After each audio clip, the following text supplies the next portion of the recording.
আজকের ভিডিওতে আমরা কথা বলবো টেরাফর্মের ওয়ার্ক স্পেস নিয়ে এবং এটা দিয়ে আমরা স্যাম্পল ডেমো আপনাদের দেখাবো কিভাবে আমরা ডিফারেন্ট এনভায়রনমেন্টগুলো ক্রিয়েট করতে পারি। সো টেরাফর্ম ওয়ার্ক স্পেস থেকে একটা ফাইল স্ট্রাকচার থাকবে, সেই সেম ফাইল দিয়ে আমরা বেসিক্যালি ডিফারেন্ট এনভায়রনমেন্ট ক্রিয়েট করতে পারবো। যে আমাদের যেরকম হতে পারে যে প্রোডাকশনের জন্য আমাদের সার্ভারটা একটু বেশি পাওয়ারফুল লাগবে, তাহলে ওইটার ইসিটিটা একটু বেশি পাওয়ারের হবে। আবার ডেভের ক্ষেত্রে আমাদের একটু কম হবে, স্টেজিংয়ের ক্ষেত্রে মনে করেন একটু বেশি হবে। সো আমার ইমেজও ইচ্ছে করলে আমরা ডিফারেন্ট নিতে পারি। তো এই সেম যে টেরাফর্মের ফাইলটা থাকবে, সেম ফাইল দিয়ে আমরা ডিফারেন্ট এনভায়রনমেন্টের জন্য যে আমাদের ইনফ্রাস্ট্রাকচারটা করা লাগে সেটা আমরা করতে পারবো। তো এটার কয়েকটা অ্যাডভান্টেজ আছে। অ্যাডভান্টেজটা কি, যেহেতু এটা মনে করেন প্রতিটা ডিফারেন্ট এনভায়রনমেন্টের জন্য ডিফারেন্ট রিসোর্স হবে, তো আমরা একটা ফাইল দিয়ে করতে পারতেছি এবং এনভায়রনমেন্টটা আইসোলেটেড হবে, একটা আরেকটার উপরে কোনো ইম্প্যাক্ট করবে না এবং একটা ডুপ্লিকেট হইলে যে ওইটার মধ্যে কোনো ইম্প্যাক্ট হবে সেটা হবে না। তো জিনিসটা প্র্যাকটিক্যালি জিনিস দিয়ে দেখালে জিনিসটা বুঝাইতে পারবো না। তো আমাদের মেইন যে ফাইলের ইনফ্রাস্ট্রাকচারটা সেটা মনে করেন আমাদের এইখানে আমাদের যে ফাইল আমরা নর্মালি যে টেরাফর্মে ক্রিয়েট করি সেই ফাইলটা আমাদের থাকবে। তো মনে করেন একটা মেইন টিএফ থাকবে যেটার মধ্যে আমাদের রিসোর্সগুলি যে ক্রিয়েট করবো সেটা এগুলি থাকবে, ভেরিয়েবলগুলি থাকবে, আউটপুট যদি চাই আউটপুট দিব এবং এইটার যে ডিফল্ট ভেরিয়েবল থাকে সেটা এইটা থাকে। সো এইটার ভিতরে বেসিক্যালি আমি একটা ফোল্ডার ক্রিয়েট করব। ক্রিয়েট করার পর আমি ওইটার মধ্যে ডেভের জন্য একটা আলাদা ভেরিয়েবল ক্রিয়েট করব এবং প্রোডাকশনের জন্য আরেকটা করবো। যদি আমি স্টেজিং করতে চাই স্টেজিংয়ের জন্য আরেকটা ভেরিয়েবল ফাইল বানাবো। তো বেসিক্যালি এই সেম কোডটা দিয়েই আমি ইচ্ছা করলে ডেভের জন্য একটা করতে পারবো, আমি প্রোডাকশনের জন্য করতে পারবো এবং আমি চাইলে স্টেজিংয়ের জন্য করতে পারবো। তো প্রতিটা স্টেজের জন্য মনে করেন আমাদের আলাদা আলাদা যে করা লাগতো সেই জিনিসটা এই কোডগুলি আমার বারবার লেখা লাগবে না। তো এই সেম একটা কোড দিয়েই আমরা তিনটে এনভায়রনমেন্টের জন্য, অথবা যদি আমাদের আরও এনভায়রনমেন্ট লাগে সেম ফাইলগুলো আমরা করতে পারবো। তো আমি জিনিসটা যদি প্র্যাকটিক্যাল দিয়ে করি তখন জিনিসটা আমাদের আরটু ক্লিয়ার হবে। তো আমি অলরেডি এই ফাইলগুলি ক্রিয়েট করে রাখছি, কারণ বারবার যদি সেম ফাইল ক্রিয়েট করতে চাই সময়টা আমাকে ওয়েস্ট হবে। সো আমি এখানে ওপেন করে রাখছি। তো আমাদের বেসিক্যালি যে মেইন ফাইলটার মধ্যে কী থাকে আমরা জানি যে আমাদের যে এডাব্লিউএস এর প্রোভাইডের যে রিজনটা সেটা থাকে। তো আমি এটা var এডাব্লিউএস রিজনের মধ্যে করে রাখছি এবং রিসোর্সটা আমরা কী করছি, একটা রিসোর্স ক্রিয়েট করবো যেটার নাম এডাব্লিউএস ইনস্টেন্স এবং রিসোর্সের টাইপটা এডাব্লিউএস ইনস্টেন্স এবং রিসোর্সের নামটা হচ্ছে গিয়ে ওয়েব। জাস্ট একটা এএমআই ইউজ করছি এবং ইনস্টেন্স টাইপ করছি এবং দুইটাই আমরা ভ্যারিয়েবলের মধ্যে রাখছি, ভ্যারিয়েবলের মধ্যে আমরা ইউজ করছি। এবং ট্যাগের মধ্যে আমি যে জিনিসটা কী করছি দেখেন, এখানে আমরা যখন ওয়ার্ক স্পেস ইউজ করবো তখন বেসিক্যালি টেরাফর্ম ডট ওয়ার্ক স্পেস দিলে আমরা যেই ওয়ার্ক স্পেসের মধ্যে আছি সেইটার নামটা দেখাবে। তো টেরাফর্ম ডট ওয়ার্ক স্পেস যদি আমি কনসোলে কমান্ডটা আমি দেই তাহলে বেসিক্যালি এটুকের জন্য সে আমাকে দেখাবে। যদি ডেভের মধ্যে থাকে তাহলে ডেভ, প্রোডাকশনে থাকলে প্রোডাকশন, অথবা আমরা যেইটা নাম দেবো সেইটা। তাহলে বেসিক্যালি ট্যাগের মধ্যে একটা ট্যাগ আসবে ওয়েব ড্যাশ যেই ওয়ার্ক স্পেসের মধ্যে আছে। যদি আমি মনে করি প্রোডাকশনের মধ্যে থাকি তাহলে PROD দেখাবে, আর যদি ইএনবির মধ্যে আমরা বলি তো ইএনবির মধ্যে এখানে জাস্ট টেরাফর্ম ওয়ার্ক স্পেস ওইটাই দেখাবে। ওকে, এইটা হচ্ছে গিয়ে তাহলে আমাদের মেইন ফাইলটা। তো এই স্টাইলে আমরা করছি। তো আউটপুটের মধ্যে আমি জাস্ট ওই যে EC2টা ক্রিয়েট করবো সেইটার ওয়েব সিস্টেম আইডিটা দেখাবো এবং আরেকটা আউটের মধ্যে দেখাইতেছি ওইটার ট্যাগের নামটা সেটা আমি দেখাবো। এবং এটা বাই ডিফল্ট আমরা যদি কোনো ভ্যারিয়েবল স্পেসিফিক না করে দিই, যে এনভায়রনমেন্টের মধ্যে আমি এখানে দেখালাম না, যে এখানে যদি এনভায়রনমেন্টের মধ্যে আমি যদি কোনো স্পেসিফিক না বলে দিই সেক্ষেত্রে বাই ডিফল্ট একটা সে যেই ভ্যারিয়েবলটা থাকবে সেইটা নিয়ে সে EC2টা ক্রিয়েট করবে। এটা বেসিক্যালি না দিলে হয়, বাট দিলে বেটার। যদি কোনো ভ্যারিয়েবল আমি স্পেসিফিক করে না দিই সেক্ষেত্রে তাহলে সে এইখানের মধ্যে যেই জিনিসগুলো বলে দেবো সেটা সেই রিসোর্সটা ক্রিয়েট করবে। এরপর আমরা ভেরিয়েবলটা, সো ভেরিয়েবলের মধ্যে বেসিক্যালি আমরা কী করছি দেখেন, ভেরিয়েবল রিজনটা নিছি, এটা যা শুধু যে স্ট্রিং টাইপ সেটা আমি বলে দিছি, অন্য কিছু আমি কিছু বলি না। এটা যে ডিফল্টের মধ্যে আমি বলে দেবো EC2 ও ইনস্টেন্স টাইপটা কি মাইক্রো অথবা মনে করেন AMI স্পেসিফিক বলে দেবো, সেই জিনিসগুলো আমি বেসিক্যালি বলি নাই। যা শুধু বলে দিছি যে ভেরিয়েবলটা কী টাইপের। তো AWS রিজনটা স্ট্রিং টাইপের, ভেরিয়েবলটা AMIটা যেটা হবে সেটা স্ট্রিং টাইপের, এটা হচ্ছে ইনস্টেন্স টাইপটা হচ্ছে গিয়া EC2 বা কী নিব জাস্ট এটা বলে দিচ্ছি যে স্ট্রিং টাইপের।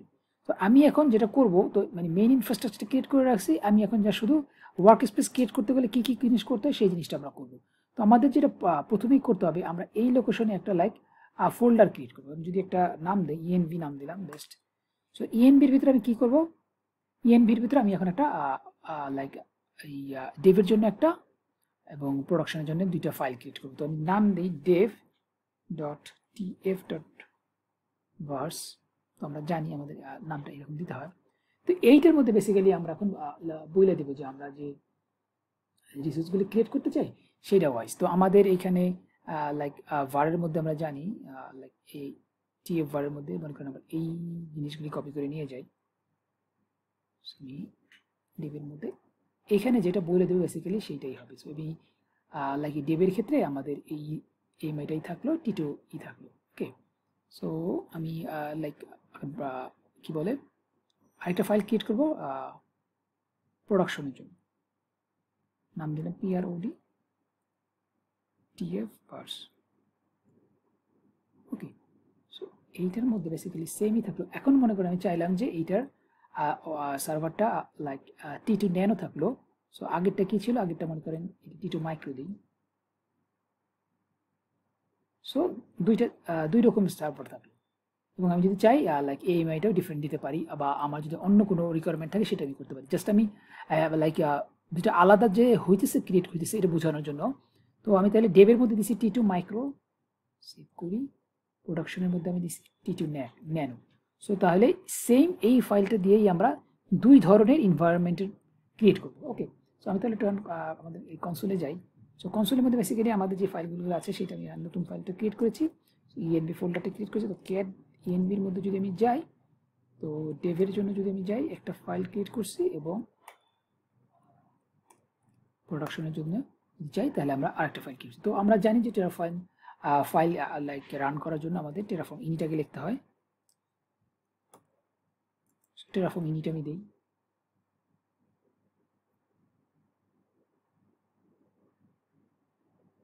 সো ইনিট হয়ে গেছে। তো আমরা নর্মালি এখন আমরা যেরকম টেরাফর্ম অ্যাপ্লাই করতাম, তো এর আগে যে ওয়ার্ক স্পেসের জন্য আমাদের যেটা কাজ করতে হবে সেটা হচ্ছে আমাদের ওয়ার্ক স্পেস ক্রিয়েট করতে হবে। তো আমি যদি টেরাফর্ম দেন ওয়ার্ক স্পেস দিয়ে লাইক এক্সক্লেমেটরি সাইন অথবা হেল্প দিলে বা -h দিলে সবগুলিতে দেখাবে। তো এখানে দিলে দেখাচ্ছে কি দেখাচ্ছে, যে আমি যদি কোনো ওয়ার্ক স্পেস ক্রিয়েট করতে যাই তাহলে আমার নিউ লিখতে হয়, কোনো একটা ওয়ার্ক স্পেস যদি সিলেক্ট করতে চাই তাহলে আমার সিলেক্ট লিখতে হয়, কোনো একটা ওয়ার্ক স্পেস যদি আমি দেখতে চাই সেটার জন্য শো দিতে হয়, আর লিস্ট দিয়ে লিস্ট, ডিলিট করলে ডিলিট।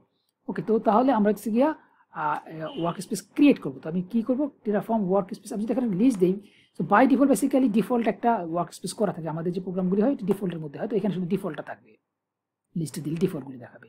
দেখেন আর কোনো ক্রিয়েট করা নেই। তো আমি এখন ক্রিয়েট করবো। তো টেরাফর্ম ওয়ার্ক স্পেস নিয়েও আমি নাম দিলাম একটা ডেভ,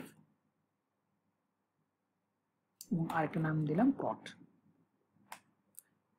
এবং বেসিক্যালি আমি যে লাস্টের যেই ওয়ার্ক স্পেস ক্রিয়েট করবো বাই ডিফল্ট সেইটা সিলেক্টেড অবস্থায় থাকে। তো আমি যদি এখন টেরাফর্ম ওয়ার্ক স্পেস লিস্ট দিই তাহলে আমাকে এখন 3টা ওয়ার্ক স্পেস দেখাবে, যেটা আগে ডিফল্ট ছিল, এবং নতুন করে একটা ক্রিয়েট করা হয়েছে ডেভ এবং প্রোডাকশন। সো আমি যে লাস্টের ডেভ প্রোডাকশনটা ক্রিয়েট করছি এই কারণে বাই ডিফল্ট সে প্রোডাকশনটা সিলেক্ট করা আছে। তো আমি যদি এখন লাইক ওইটাকে সিলেক্ট করতে চাই, ডেভটাকে সিলেক্ট করতে চাই, তাহলে জাস্ট আমি কমান্ডগুলি আগে দেখালাম সেরকমই টেরাফর্ম সিলেক্ট হবে, এবং আমি যেই ওয়ার্ক স্পেসটার নাম দিচ্ছি সেই ওয়ার্ক স্পেসের নামটা হবে। তো এখন যদি আমি লিস্ট দিই তাহলে দেখাবে আমার ডেভটা সিলেক্টেড অবস্থায় আছে। ওকে, সো আমি তাহলে এখন কি করব, আমি তাহলে এখন যেটা করব সেটা হচ্ছে গিয়া আমি এই টেরাফর্মের মেইন ফাইলটাই রান করব, বাট এনভায়রনমেন্টটার থেকে আমি ডিফারেন্ট ভ্যারিয়েবল দিব। সো আমি যদি এখন ক্যাট ENVর মধ্যে আমি যদি ডেভের ক্ষেত্রে যাই, জাস্ট নামটা কি দেখানোর জন্য আপনাদের বোঝার জন্য দিয়ে রাখলাম। তো আমি যখন লিখবো টেরাফর্ম অ্যাপ্লাই মাইনাস, আচ্ছা এখানে আরেকটা জিনিস হচ্ছে কি, আমি যদি টেরাফর্ম অ্যাপ্লাইয়ের মধ্যে যদি কমান্ডগুলি দেখতে চাই, নর্মালি আমি জানি যে var dash ফাইল দিয়ে এলো ভ্যারিয়েবল ডিক্লেয়ার করতে, তারপর যদি আপনাদের দেখতে হয় তাহলে এই বা যে কোনো একটা দিলে হবে। তো এখানে দেখেন var ডট ফাইল দিলে আমরা স্পেসিফিক কোন এনভায়রনমেন্ট ক্রিয়েট করতে পারবো। ওকে, সো আমাদের বেসিক্যালি নাম ছিল এইটা। সো আমি দিব টেরাফর্ম অ্যাপ্লাই, দেন আমি যদি চাই এইটা নামটা কিন্তু কপি করে করতে পারি। সো দেন আমি হচ্ছে গিয়ে আমাদের ভ্যারিয়েবলটার নাম কি ছিল সেই ফাইলের এক্সাক্ট লোকেশনটা দিতে হবে ডাবল কোটের মধ্যে। তো আমাদের এইটা ছিল এইটার ভিতরে, ENVর ভিতরে এইটা।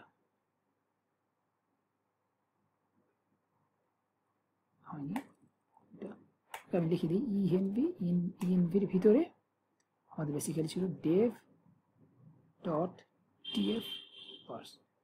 ওকে, এরপরে আমরা অটো অ্যাপ্রুভ দিয়ে দিই, যাতে বা লাইক আমাদের ইয়েসটা জিজ্ঞেস না করে। অটো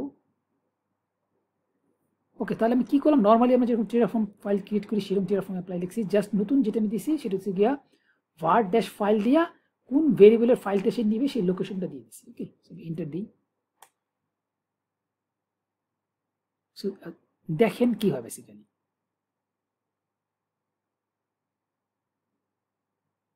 সো ক্রিয়েট করতেছে দেখেন এখানে এই যে সে ডেভ ওয়ার্ক স্পেসের জন্য আছে, সে অটোমেটিক তাহলে নামটা দিছে ওয়েব ড্যাশ ডেভ। আমি আউটপুটের মধ্যে দেখিয়েছিলাম যে লাইক ওয়েব ড্যাশ ডেভ আকারে টেরাফর্ম ডট ওয়ার্ক স্পেস লেগে যেই ওয়ার্ক স্পেসে সেই ওয়ার্ক স্পেসের নামটা দেখাবে। সো ক্রিয়েট হয়ে গেছে। তো দেখেন ইনস্টেন্স আইডিটা দেখাইতেছে এইটা, এবং ইনস্টেন্সের নেমটা দেখাচ্ছে web Dave dash Dave. So আমি আমার মেইন ফাইলটা ছিল হইতেছে গিয়া এইটা, আমাদের আউটপুট এইটা। সো আউটপুটের মধ্যে কী ছিল দেখেন, এই দুইটা আমরা দিয়েছিলাম আইডি, এবং এখানে ছিল ট্যাগ সমান সমান নেম। ওকে, আমি যদি মেইন ফাইলে যাই, এই যে মেইন ফাইলের মধ্যে আমরা বেসিক্যালি ট্যাগটা কীভাবে পাবো, সেই ট্যাগটা এইখানে। সো এটা যদি আমি এখন EC2 মধ্যে যাই, সো এখানে আমি রিফ্রেশ দিলে আমার EC2টা ক্রিয়েট হওয়া দেখাবে। সো দেখেন যে নামটা দিচ্ছি সেইটা, আমি যদি এখন এটার ভিতরে ঢুকি, ট্যাগের মধ্যে যাই, দেখেন এনভায়রনমেন্ট সমান সমান কি ছিল, টেরাফর্ম ডট ওয়ার্ক স্পেসে অটোমেটিক সে ডেভ এনভায়রনমেন্ট দিয়ে দিছে। এবং নেমের মধ্যে আমরা কি বলছিলাম, ওয়েবের পর একটা ড্যাশ দিছিলাম, দেন হচ্ছে গিয়ে আমাদের এই ওয়ার্ক স্পেসটার নাম। তো ওয়ার্ক স্পেস নামটা হচ্ছে গিয়ে টেরাফর্ম ডট ওয়ার্ক স্পেস লিখে যেই ওয়ার্ক স্পেসে আছে সেটা সে দেখাবে। ওকে, সো এইভাবে তাহলে সে ক্রিয়েট করছে। তো আমাদের মেইন ফাইলটা ছিল এইটা। ওকে, সো দেখেন এই যেভাবে আমরা দিচ্ছি সেইভাবে। So web dashboard Terraform dot work space লিখে ওয়ার্ক স্পেসটার নাম দেখায়। ওকে, তো এখন তাহলে আমরা এবং এটা লাইক কি টাইপের ছিল, সো আমাদের ভেরিয়েবলটা ছিল বেসিক্যালি এখন হলো ডেভ ক্রিয়েট করলাম। So T2 micro. Okay, so T2 micro যদি আমি যাই, তো আমি যদি এর মধ্যে এখন যাই, তাহলে দেখেন T2 মাইক্রো সার্ভার নিয়ে সে EC2টা ক্রিয়েট করছে। ওকে, সো আমি ডিটেলসে যাই। এখন আমরা কি করব, এখন আমরা করবো হচ্ছে প্রোডাকশনের জন্য আমরা করব, সার্ভারটা ক্রিয়েট করব। তো আমি এখন কি করব, আগে এখন আমরা ওয়ার্ক স্পেসটা আসি হইতেছে গিয়া ডেভের ভিতরে, তাহলে আমাদের ওয়ার্ক স্পেসটাকে ডেভ থেকে বের হয়ে প্রোডা যেতে হবে। সো টেরাফর্ম ওয়ার্ক স্পেস, দেন আমরা সিলেক্ট PROD প্রডে যাব। সো এখন লেখাচ্ছে যে switch to work space prod. তো সেম কমান্ডটা আগে আমরা যেটা ছিল সেম কমান্ডটাই হবে, জাস্ট এখানে আমাদের ভেরিয়েবলের ফাইল নেমটা চেঞ্জ করে দেব PROD, আর বাকি যা ছিল সেম। তাহলে এখন প্রোডাকশনের ভিতরে যেই ভেরিয়েবলটা ডিক্লেয়ার করছে সেই ভেরিয়েবলের ফাইলটা নিয়ে আমাদের EC2টা ক্রিয়েট করবে।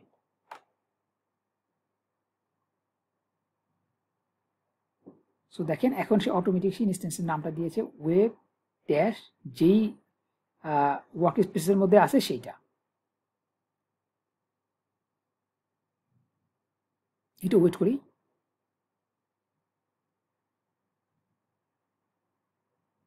সো ক্রিয়েট হয়ে গেছে, এটার নাম দিয়েছে। আমি যদি এখানে রিফ্রেশ দিই,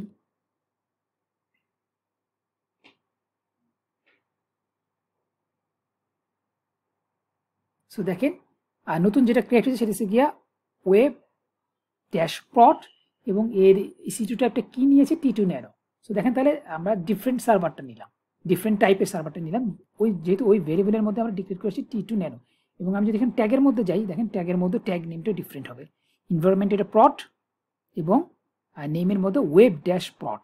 সো যেই ওয়ার্ক স্পেস আছে সেইটার নামটা দেখাবে। তাহলে পুরা লাইক এনভায়রনমেন্টটা আলাদা। তো ওয়ার্ক স্পেসের উপর ডিপেন্ড করে আমরা EC2 ক্রিয়েট করবো, ওইটার উপরে ওয়ার্ক স্পেস ডিপেন্ড করে আমরা ট্যাগ ক্রিয়েট করবো, এবং আমাদের আরও যা যা ক্রিয়েট করলে হতে পারে যে আমরা ডেভের মধ্যে আমরা কাজ করবো, মনে করেন MySQL নিয়ে, তারপর প্রোডাকশনে কাজ করবো যদি MariaDB নিয়ে। তো আমরা ইচ্ছা করলে ওই ফাইলের মধ্যে যেভাবে বলে দেবো ওয়ার্ক স্পেসের ভেরিয়েবল অনুসারে আমাদের এনভায়রনমেন্টটা ক্রিয়েট হবে। সুবিধাটা কী হলো বেসিক্যালি, তাহলে আমরা সেম একটা ফাইল, এই মেনের ফাইলটা নিয়েই, এই মেনের মধ্যে যে ফাইলটা ছিল এই ফাইলটা নিয়েই আমরা মাল্টিপল এনভায়রনমেন্ট ক্রিয়েট করতে পারলাম। সো তাহলে আমাদের বারবার প্রতিটা রিসোর্সের জন্য আলাদা আলাদা করে লেখা লাগলো না। আদারওয়াইজ আমাদের সবগুলির জন্য আলাদা আলাদা সবগুলি ফাইল ক্রিয়েট করতে হতো, বাট আমাদের এটা লাগলো না। সেম এই কয়েকটা ফাইল দিয়ে আমি আমার লাইক জাস্ট একটা ফাইল বানালাম ডেভের জন্য, একটা প্রডের জন্য, জাস্ট একটা ফাইল, এই ফাইলটা বানানোর জন্য এইটার মধ্যে যা যা রিসোর্স আছে ওইটা দিয়ে সে আমার এনভায়রনমেন্টটা ক্রিয়েট করলো। এবং আরেকটা প্লাস পয়েন্ট কী হলো, আইসোলেটেড হয়ে গেল। আইসোলেটেড জিনিসটা আমি কি একটু দেখাচ্ছি। সো তাহলে বেসিক্যালি আমার এখানে সার্ভারটি ক্রিয়েট হয়ে গেছে। তো আমি এখন যদি লাইক ডিলিট করতে চাই, তো ফার্স্টে মনে করেন আমার মেক শিওর আমি কোন ওয়ার্ক স্পেসে আসি। তো লাইক আমি অলরেডি জানি প্রোডাকশন ওয়ার্ক স্পেসে আসি, তারপর আমি শিওর হওয়ার জন্য টেরাফর্ম ওয়ার্ক স্পেস লিস্ট। সো আমি প্রোডাকশনের মধ্যে আসি। তো আমি যদি এখন এই টেরাফর্ম ফাইলটা ডিলিট করে দেই বা কিছু একটা করি, তো এইটার এনভায়রনমেন্টের মধ্যে যেহেতু আসি, এইটা এই ডেভ বা অন্য কোনো ডিফল্ট বা আদার যদি থাকতো সেই এনভায়রনমেন্টে ইফেক্ট পড়বে না। সো আমি একটু দেখি, তো আমি টেরাফর্ম এখন ডিস্ট্রয় করে দিই। টেরাফর্ম ডিস্ট্রয় অটো অ্যাপ্রুভ। সো আমি যদি এখন এটা ডিলিট করি, শুধু আমার এই প্রোডাকশন এনভায়রনমেন্টের মধ্যে যা যা জিনিস আছে শুধু সেগুলাকে সে ডিলিট করবে, অন্য কোনো এনভায়রনমেন্টে সে কোনো ইম্প্যাক্ট করবে না। তাহলে কি হলো, একটা এনভায়রনমেন্ট আরেকটা এনভায়রনমেন্ট থেকে আইসোলেটেড হয়ে গেল। তো একটা এনভায়রনমেন্টে যদি কোনো একটা মানে সমস্যা হয় বা অন্য কোনো কিছু চেঞ্জ করি বা ওই এনভায়রনমেন্টে যদি কোনো আলাদা লাইক ডেভেলপার কাজ করে, তো এইটার এনভায়রনমেন্টের সাথে ওইটার সাথে কোনো বেসিক্যালি রিলেশন থাকবে না। তো পোর্টালটাই আইসোলেটেড এবং প্রতিটাই লাইক এনভায়রনমেন্ট ইন্ডিপেন্ডেন্টলি কাজ করা যাবে একটা সেম ফাইল, মেইন ফাইল দিয়ে। সো এটা লাইক ডিস্ট্রয় হইতেছে। সো একটু ওয়েট করি।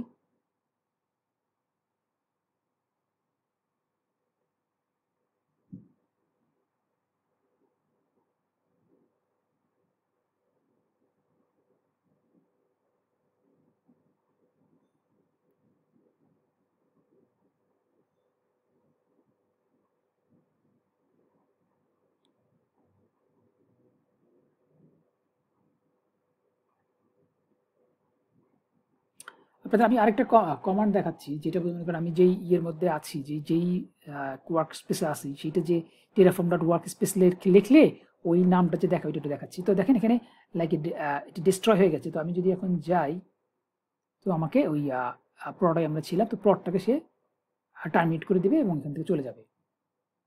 এখানে টার্মিনেট করে দিছে।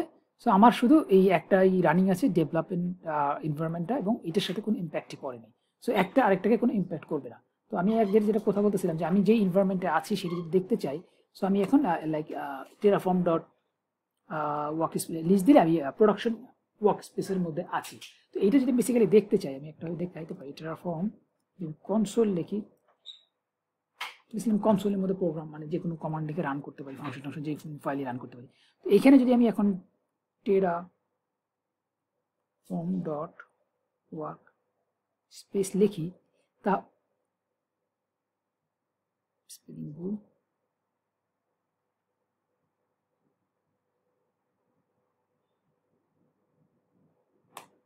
সো দেখেন আমি যে প্রোডাকশনের মধ্যে আছে এই প্রোডাকশন লেখাটা দেখাচ্ছে।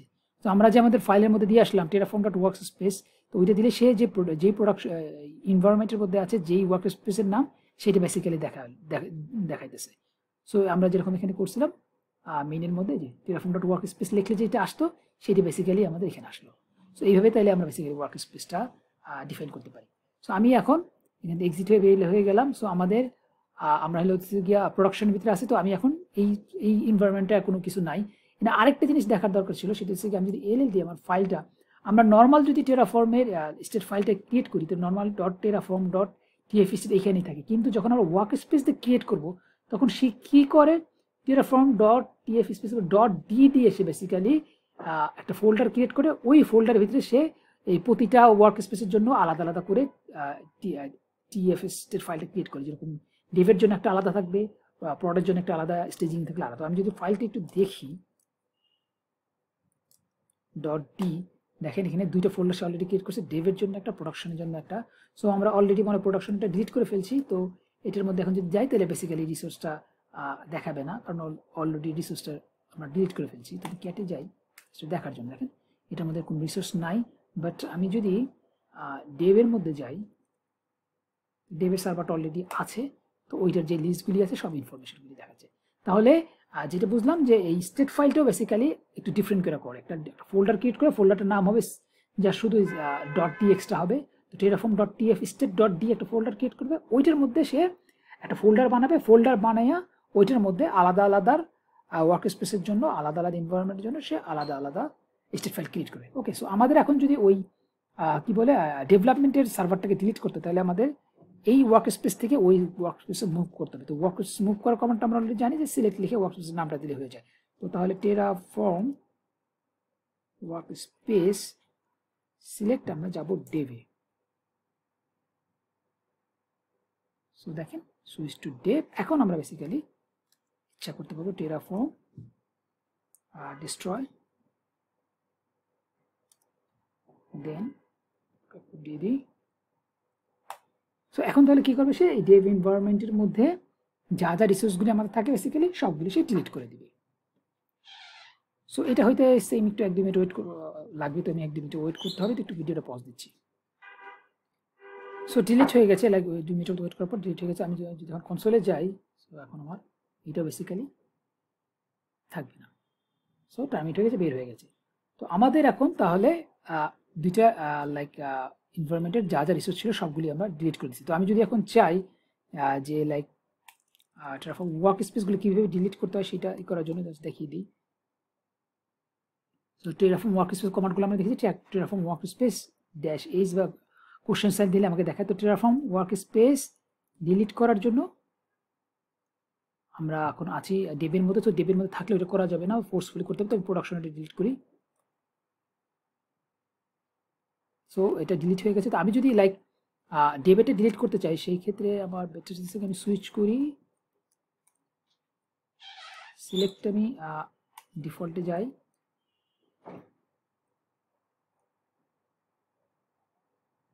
দেন আমি ডিলিট করি ডেব। আমি যদি এখন দেখতে চাই সি লিস্ট, তো আমার কোনো আর ওয়ার্ক স্পেস ক্রিয়েট নাই। তাহলে যেটা আমরা দেখলাম যে আমরা ওয়ার্ক স্পেসের বেনিফিটটা কি, আমরা সেম ফাইলগুলি দিয়েই আমরা আমাদের মতো ডিফারেন্ট টাইপের সার্ভার বা ডিফারেন্ট টাইপের ইমেজ বা যে কোনো ডিফারেন্ট টাইপের কনফিগারেশন নিয়ে আমরা আলাদা আলাদা এনভায়রনমেন্ট ক্রিয়েট করতে পারবো, যা শুধু আমরা একটা ভেরিয়েবল ফাইল ক্রিয়েট করলেই হবে। এবং এটার সুবিধা কী হবে, একটা একটার সাথে আইসোলেটেড থাকবে, একটা কোনো চেঞ্জ হলে অন্যটা কোনো এফেক্ট করবে না, এটা একটা প্লাস পয়েন্ট। আর একটা হচ্ছে গিয়া সেম একটা ফাইল দিয়ে আমরা অনেকগুলো রিসোর্স ক্রিয়েট করতে পারবো। তো এইটা ছিল বেসিক্যালি আজকের ভিডিও। তো ভিডিওটা আশা করি আপনাদের ভালো লাগবে। তো ভিডিওটা ভালো লাগলে অবশ্যই চ্যানেলটা সাবস্ক্রাইব করবেন। সো নেক্সট ভিডিও তাহলে আমরা টেরাফর্মের অন্য কোনো টপিকস নিয়ে কথা বলবো। তো সেই পর্যন্ত আপনারা ভালো থাকেন, আল্লাহ হাফিজ।